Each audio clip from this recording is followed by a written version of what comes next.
All right, everybody, we are back for part two because there was issues with Facebook in part one. So we just want to make sure that everything, the little box is checked next to Facebook now. There's no danger sign there. So let's see if this works. So Kelly, you were talking about, I don't remember what I was talking about. well, we were talking about gifts and curse, and then we went on to another subject. Oh, we went on to the question about how do you know a good psychic? Mhm, And, you know, really, if you're paying for a reading and they're, playing 20 questions with you, they're mhm, probably not terribly intuitive, and I'll just leave it at that because I know a lot of people who are very gifted psychics, but mhm, they do want information. And mhm, that doesn't mean that they're not, a quote unquote real psychic. It just means people work differently. I don't work with cards. I don't, I just go with it. mhm, And most people that I know that are my friends, they do kind of the same thing. They mhm. just, you know, trust that their guides will tell them whatever it is the client needs. Welcome back to our viewers. Hopefully, this one will work better. Apparently, we were just talking for 20 minutes and it wasn't live on Facebook. So, part two. Let's try part two. So, to recap what we talked about in part one, in case people didn't get to see it, is we talked about how do you know if someone is the real deal, which we're talking about now. And then we were talking about what's normal to you, because normal is going to be different to everybody. And we were talking about how to trust your gut instincts. So Yep. those were the few things that we talked about in part one that may or may not have recorded on Facebook. One of the things that someone just wanted me to mention is when you are new to using your intuition, trying to learn more about your intuition, which you really do need to do, um, don't tell anyone. Don't tell anyone what you're doing because it can derail your whole process. Keep it to yourself. Once you are comfortable Hmm. with your intuition, then you can. I just felt a hand around. That was weird. Um, then you can start talking about it more. But it kind of is best to not talk to people about it. Yeah, I didn't do so well with this one when all my gifts started coming back. And people thought I was um, all different kinds of crazy. Yep. Since I was working in the mental health field in a Catholic hospital and I was having all these far out experiences. Yeah, it didn't go so well. Yeah. Yeah. I scared a Catholic priest once. Well, I scare them all the time because usually my partner in paranormal investigations, last night I was on my own, but usually he is a Catholic priest and Mhm, I scare him all the time. But when I was a kid, I saw this priest mhm. actually in a grocery store. And I walked up to him and I said, um, do you know that there's a red man following you? And he looked at me and his face was what I saw was not anything resembling a priest. And I looked and I took a step back and I turned around and walked off. And in the parking lot, um, I was trying to explain because my grandmother was there. She saw the whole event, and I was trying to explain to her what I saw, Mhm. and she was looking at me like, okay, you know. Um, she accused me of drinking my uncle's whiskey. Everything came up, and it when he walked out into the parking lot, Uh-huh. I said, "See, look at him, look Mhm. at him now." And something I did when I said that, she saw it too. And she says, "Get in the car." And we were out of there. But, those kinds of things, they're normal to me. Mm-hmm. They're not normal for most of the population. So just don't let anyone call you crazy if you're really not. It's such an interesting thing because so much of our human experience is in context to other people. So that Right. wanting to feel normal, that wanting to belong, that wanting to feel part of things is so connected to who we are that it's really hard to manage having gifts and abilities because you want to fit in. I never fit in. Not until, um, well, I fit in with the people around me now. Hmm. But for most of my life, I just never fit in. Hmm. Um, it was just not something I did. And I stopped caring at some point. Hmm. You get rejected so many times, and then you're just like, I don't want to be in your club anyway. Um, and I was very stubborn about it. When a teacher would say, you're not supposed to exclude anyone, and she tried to push me over to the kids that were playing, I'm like, no, I don't want to be around them anymore. And, got very defiant about it, which was not a good response either. But in my experience, um, I'd say probably 99% of the psychics, intuitives, whatever that I know never fit in. So it's like having become an adult and started to find those people was just like, whoa, I can talk about this stuff now. That wasn't always possible for me. And I think most other people, it wasn't possible for. So, speaking of that and going down a rabbit hole, apparently they want me to talk about this. I'm not sure why. So, for anyone who's seen the movie X-Men, where the guy puts on the helmet and he can see like all the people on the grid and like who's human and who's, special and things like that. So they're showing me that right now. They're showing me the grid of the earth because you were talking about not fitting in. Yep. So they're lighting people up in different colors, and different colors represent different things. And they're like, but everyone is still together. Everyone fits. It's just different. Yeah. And so It's I'm not sure why I needed to see that right now. But There's something in paranormal investigating, which is a toy that I cannot afford at this point, called the God helmet. mhm. And it is a sensory deprivation helmet. And it supposedly it's got electronic stuff in it. And Mhm. it supposedly triggers something in your brain so that you can see different dimensions, different entities. Yeah, I don't There need were a helmet. I don't need a helmet either. But when you said the X-Men helmet, that's exactly where my brain went. Was like it's the God helmet. I'll Uh, never forget the first time that happened. I was eating outside, I was visiting friends, and I was just looking like off in the distance, and I could see different dimensions stacked up. Like I knew clearly that I was on Earth, but I'm like 3 feet above there was this one, and then 3 feet above there was that one, and then 3 feet mhm. above that there was that one.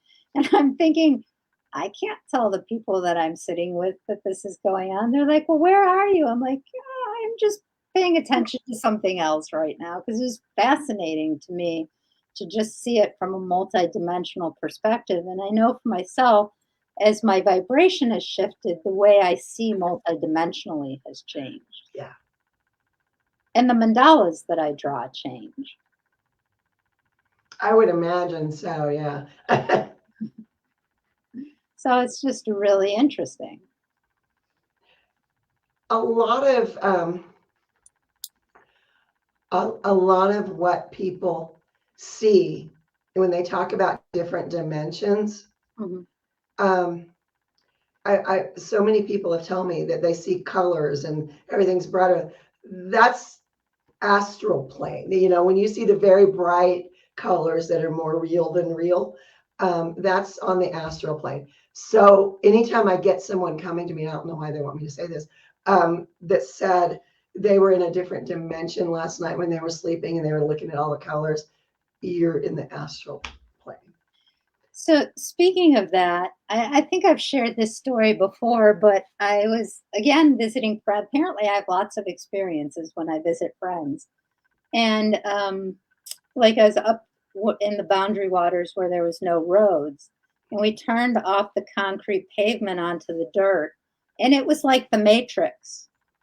Like Yep. I literally was seeing things in chains, and I was seeing breaks in things, and and then I've told this story before, and then I kept saying England. And I'm like, why does everything stop under England? I don't understand. Like all the energy would run and everything else was connected, but it stopped under England. And we were a place that had no cell service, no TVs, no radio, so I didn't know what was happening. So when we came back like a week later, that day was the day that the whole thing with TSA and the person in England who tried to get on the plane with like the shoe bomb. Yep. Yep. And I'm like, oh, well, that all makes sense now. But, sometimes we don't always have the full picture right at the beginning when we're getting information. Sometimes it's just information. Sometimes we need the context to put that information in. Because I'm like, when I heard the news, I'm like, makes perfect sense now. Yep. Every once in a while, I'll get a glimpse of something that is so clear that it affects me in that moment. Mm-hmm. My daughter's dog had this was before my daughter had kids, so the dog was everything. Mm-hmm. And she couldn't find this toy, and the dog was driving her crazy. Where is this? Where is it? And I that quick, I got a picture. Call my daughter. It's under the couch. That's all I got. Call my daughter. It's under the couch. And she picked up the phone and I said, it's under the couch. And she went, hang on. Damn it, Mom. That's exactly it. I said, okay, what was under the couch? Because I hadn't seen anything else, just it was under the couch. And it was very important. They were insistent that I stop everything and make that call right then. And she'd been, looking for hours.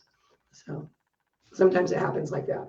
My friends have a hard time sometimes, like people I don't talk to that often when they call them and they're like, how did you know I was just thinking about you? I'm like, lucky guess.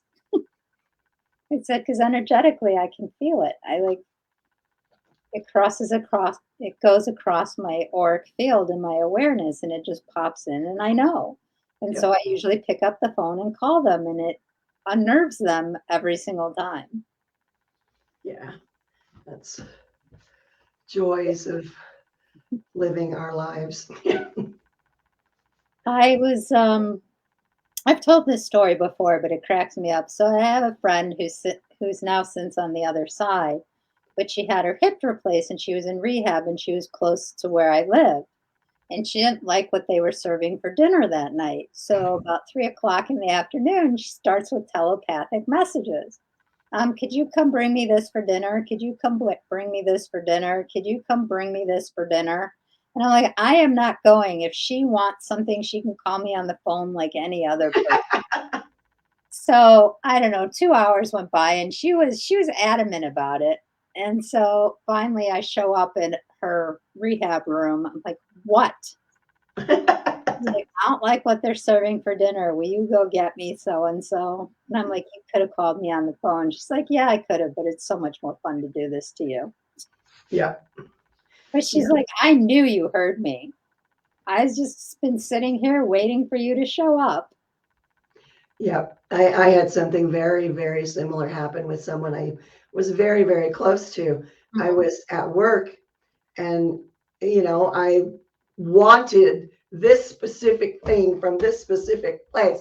And, everybody else was going to do something else. And they're like, well, do you want us to bring you back? I said, no, no, no. It's like, it's okay. It's okay. Someone will bring it. And they're like, all right, freak, whatever. And by the time they had gone to lunch and come back, my friend had brought me exactly what I wanted. And they were like, huh, I told you, I didn't have to use the phone. It was like, that was, I knew he heard me. I knew it. And he walked in going, here you go. It just, I've only had that with very, very specific people. And they Mhm, have to be people who are also intuitive that I am close to. I mhm. can't just do it with anyone. But it's fun when it works. So one of our viewers wrote, "I love looking up in the sky. I see so many stories up there." So I'm going to share with everyone because the last 2 weeks of my life have been really interesting thinking about staring up at the sky. So my spirit team has had a sense of humor and they want me to really connect with the cosmos these days. Yeah. So first I joined Paramount Plus and I have now watched every episode. So I watched 2 seasons of Picard, 4 seasons of Discovery, and half a season of Star Trek Strange New World. And then, and I'm like, I know this has a purpose, and I know you've made me watch it so fast because you want me to remember something or I need to remember something. But like, I'm Star Trekked out now. I can't watch. I'm done. And they used to do the same thing with me, and I think I've talked about this before. There's a movie that they make me watch every year at different times of the year. It's called The Core. Mhm. Anyone hasn't seen it yet, it's a really cool movie about how a government kind of screws up our Earth, and a secret team has to go in a special ship into the Earth to fix the issue. But that's the basis of it. But every so often, they make me watch this movie, and I'm just like, okay, what is it about the world that I need to pay attention to that I'm not paying attention to? What is it that you want me to do? Because talking about feeling like a freak, I think I put this in one of the books I wrote. I'm not sure, but I've talked about how I'm very connected to Atlantean technology and that the issues with the Bermuda Triangle were an Atlantean beam that had been misfiring. So we don't hear about that as much anymore. I mean, Mm-mm. it got fixed a few, I don't know, it's probably about, God, is probably about 10 years ago now. But it's just so interesting because, again, what's normal? Like, I sound batshit crazy when I start talking about those things. And it's not something that I'm going to have a conversation with a lot of people about because they're going to go, you really are batshit crazy. But there's certain people that, I can't believe I'm putting this on a podcast that any one of my coworkers can watch. But there's something about freeing yourself enough to be able to talk about these experiences regardless of what other people think. Yeah. Because I had this similar experience with the Andes Mountains. I've told that story before too, where I was trying to sleep one night and this little boy kept saying, standing next to my bed, saying, "You have to come with me. You have to come with me. You have to fix this." I'm like, I am going to bed. And then a couple days later, I was having a session. I was really deep in stuff. And I'm like, okay, what do we need to do? And he's like, you need to fix the crystals in the Andes Mountains so there's no more plane crashes because misfiring, the signals are misfiring and aren't lined up right. So planes are misjudging the distance and keep crashing into the mountains. Wow. So, yeah. So talk about like, I have, like, we've talked about this before. I was going to call my first book, My Life is a Science Fiction Movie, because my life really is a science fiction movie. For Yeah. those people who know me really well, I have some pretty far out experiences. Yeah. That's You one get of to hear about most of them. So, the yay. One of the oddest conversations I've ever had with anyone was my daughter about 8 years ago. Um, she really, really, really, really, really wanted a child, mhm, and it really wasn't happening. And I had gone on a trip, um, Chaco Canyon, mhm, and I was walking around, and there was something tugging at my shirt. And I turned around and there was a little boy. And he was telling me that his name was Ure and that he had been killed with a when the tribe was attacked. And I'm talking to this small child and I helped him cross, and people that were with me thought I had lost my freaking mind. And I came home and my daughter calls and she says, I'm pregnant. And I went, oh no, wait a minute. And I didn't tell her anything for about 4 or 5 months. And finally, she called me and she said, I think I want to name him Archer. Do you know what that particular tribe's name for Archer is? Hooray! And I went, so when I helped him cross, apparently I brought him back at the same time. It makes me think about when I was sitting across from somebody working at breakfast, and I'm like, "You're pregnant," and she's like, "No, I'm not. I keep taking tests. They're not. They show that I'm not." I'm like, "I can see the baby boy behind you. You're Right, pregnant." She's like, "No, I'm not." I'm like, "Seriously, go to the doctor and have a test because you really need to start to, do prenatal stuff because you're pregnant." So she comes back a couple days later and she's like, um, went to the doctor. They did a blood test. My hormone levels are low, but yes, I am pregnant. yep. Yeah, it's interesting when we get those kinds of messages because I always wonder what was the point of me knowing that, or what was the point of this particular thing happening in this particular order. And of course they don't tell you any of that, but but it's always interesting. Part of the reason that Kelly and I started this podcast, I'm just going off of one of our viewers' comments, is because we wanted to give people a space. So, to use that word that we started with to get again, to make things normal, because everybody is having these experiences, whether we talk about it or not, people are having it. So, why not give people a space to be able to talk about it and to not feel like there's something wrong with you, which we've been conditioned to believe. Did you hear that? Mm, It was very strange. so, hmm. I'm just asking if there's anything else they really want us to talk about. Are there any questions that any of our viewers have that you want us to cover? I guess we'll go a little longer today since the first one may or may not have come out, if that's okay with you, Kelly. Yeah, that's fine. Yep.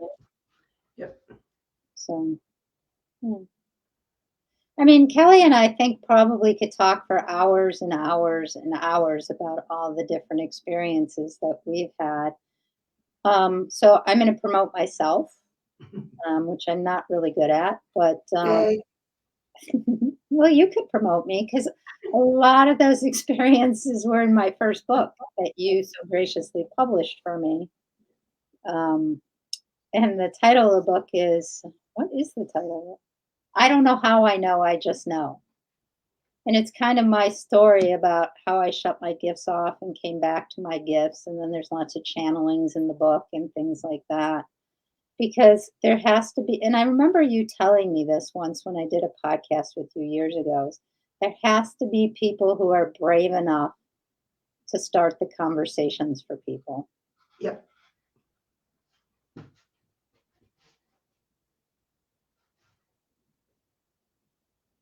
So I think that's about the first. Yeah, still technical difficulties Yes, apparently. we were, Facebook was, and I think it's because I'll just go out on a limb right now. Is I think we're dialed into a little bit of a higher frequency today, and sometimes technology as it stands now, isn't always dialed into where Kelly and I are, and sometimes No, they're not. have Not some. even close. I remember when touchscreen phones first came out. I had like one of the first Samsung ones, and I had to keep going back to the store. I said, "This isn't working. This isn't working. This," and they're like, "What are you doing to this phone?" It took them 4 phones to get one to work with my energy, which is why I can't wear watches that have batteries because I burn out the batteries. Like I keep going back to the jeweler every month, and they're like, "What is wrong with you? No one burns through batteries in watches that fast." I'm like, I do. And then I also had a ring that I bought that the whole side of the band, like here, cracked in half one day while I was running a group. The jeweler's I, like, that can't happen. I'm like, well, here it is. I've broken lots of jewelry like that. I don't even try anymore to wear rings or watches. Just doesn't work. So one of our viewers wants to know, does the Schumann resonances have any impact on us? Yes. It does, depending on other things. Sometimes it will derail me completely. Really, truly, it will. Other times, depending on what else is accompanying it, it really doesn't have much of an impact on me. I have found that if I do readings with new people, not necessarily people I've read before, on a day that the Schumann resonance is particularly off kilter, things come, it's like rapid fire. I just go and it's, That's my normal reading. yeah, yeah, you do. I try when I do readings to kind of put a filter on the information because I don't want everything coming through too quickly for most people. But one I did recently, the night before, they were showing me images.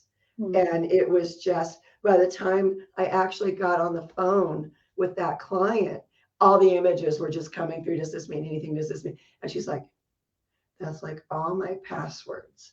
And I'm like, oh, okay, I forgot those. Yeah. But yeah, it just depends. It's really funny because sometimes people will hire me to draw custom mandalas, Hmm. and they're like, and they're like, "No, no rush." And I'm like, "No, you don't understand. If I don't sit down and draw it, I'm gonna see it for the next week.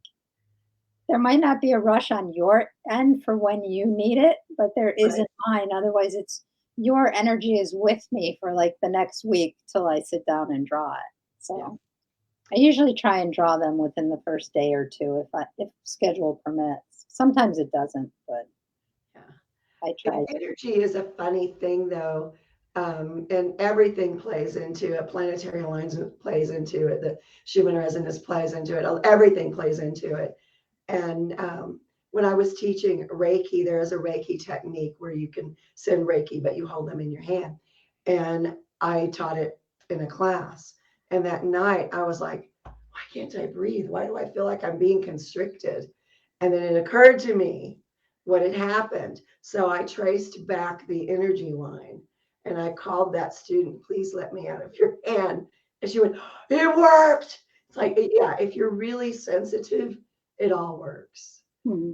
When people ask me a question, like somebody was asking me the other night about aliens, and I said, oh, it's true. And she said, what? All of it. It's like, which particular part? No, all of it. It's all true. And it's just, it is. So, well, anything else that you want to talk about? We'd love if you would subscribe to our channel, like our posts, Sure. like our channel, like the podcast that we're posting. Please feel free to comment under any of them. Like I said, this is the 39th one, or should I say 40th? Because 39th one was about 29. 39.5. This is 39, um, version 2. There we go. Yeah. So, all right, everybody, have a great evening. It was great to connect with some of you who are watching us live, and we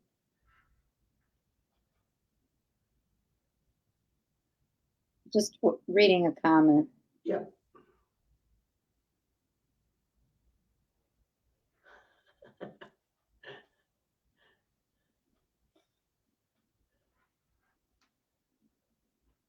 Sorry, sometimes that does that with energy, is that things tend to explode. Um, Yep.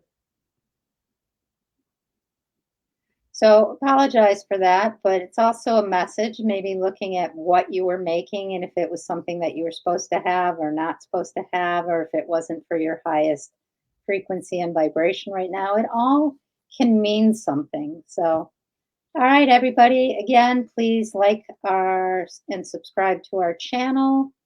And we will see you guys all again next week. Yeah, and if you're in the Facebook group From Fear to Freedom, please post the pictures. We'd love to see them. So see you guys all again soon. Bye. Bye.